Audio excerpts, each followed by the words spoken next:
This gentleman is now a freshly minted Fox intruder. Happy to see that you know him already as an historic figure. Many say kind of greasing the skids for the guy who lives in that house behind me.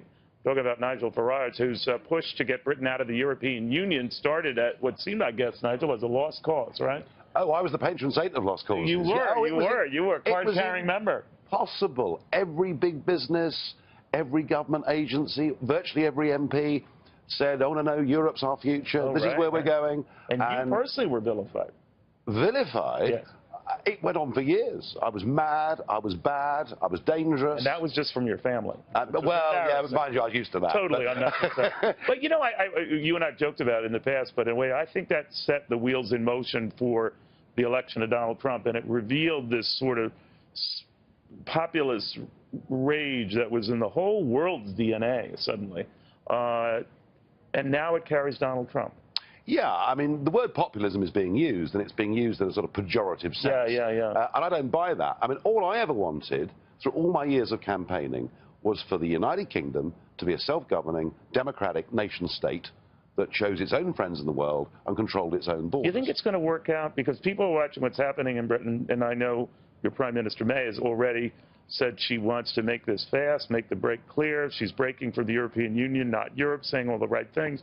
But the jury's still proverbially out, right? I mean, we don't know, just as it is on this president. I mean, the first 6 months of her premiership, she did virtually nothing. Yeah. And there was a growing amount of criticism. Well, didn't she oppose it? But she was on the other side. Right, she was on the other side. So for 6 months we had indecision and drift, and of course if you don't dictate events, events get dictated to you. Right. She came out with a speech last week in which, at last, she said all the right things. But we're going to have to keep the pressure on her to make sure they actually happen. You know, let's go back to the president's inaugural speech. People are calling it very dark and dire, but in hearing it, it sounds like the speeches of his entire presidential run, going against the elite, trying to send a message that this is the age of the common man and woman, and that whether you're black or brown or white, you still have the blood of a patriot. And I thought, there's nothing dark or dour about that, but what am I missing? No, I think it was a shock to all those people sitting up on the podium. You know, the established order of this country. They were getting a little uncomfortable? No, they were horrified. They were horrified. He was absolutely clear that he was going to be consistent, that one of the problems with politics is people vote for a series of promises that don't get delivered. And what Donald J. Trump was saying yesterday was, I will deliver. You voted for me, and I'm going to do it. You know, Reuters quickly coined the speech a naked contempt for world order. And then even in praise of the speech, because there was some of that, the Wall Street Journal added, referring to the president, he will also need the help of many of the people behind him on that Capitol stage. Let us hope that the 45th president has the will to realize it. Well, he's got to bring... In other words, the same people he was ripping, he's got to depend on. No, what he's got to do is he's got to bring the House with him, hasn't he? Now, he's got a majority in both houses. Clearly, party unity is going to be very important. But I think in terms of everybody else, if everybody else hates what he does, so what? So in this country, you can go over the heads of these guys, right? I mean, you can tweet about them.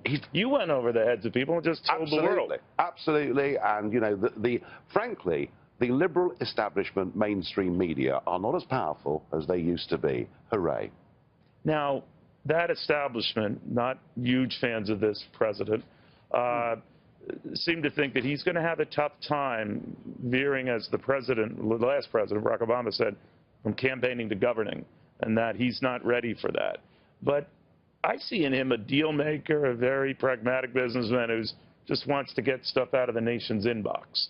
So if people are looking to him be a rigid, passionate, either conservative or you know, he has very different methods about getting stuff through. What, the left-right argument's out of the window? Absolutely. Completely gone. Forget it. You know, I couldn't discern on that speech at times. Bits of it sounded like Bernie Sanders. You know, he understands that... Well, even about greedy corporations, right? About big corporations. That came right out of a Sanders. About the left-behinds. So he gets all of that. On the other side, you'd say maybe he's a bit more to the right in terms of believing in the nation and being a patriot. I just think... Some that interpreted that. I was watching... forgive me for this, but I watched one of the more left-wing channels. And they interpreted that stance as racist, that the America First thing I think that's what they were saying. It was It racist. couldn't have been further away from being racist. I thought the best line in the whole speech was, whatever colour we are, we all bleed the same colour. Yeah. We're one nation. I thought that was a great And it was pitch. John Kennedy, of all people, who famously said we all breathe the same air. Yeah, no, I mean, so the idea that speech was racist is ludicrous, and even the idea that it was isolationist is wrong, because you might have noticed the Churchill bust is back in the Oval Office. I noticed that. Already? How about that? Yeah, the Churchill bust, he didn't remove the Martin Luther King bust to make room, because the last president put That's that one right. in there. And yeah. All right, thank you, my friend. Yeah, Very thank good you. seeing you. Welcome aboard. Thank you very All right. much. Try not to tick off people like you did back in your country, though. You know.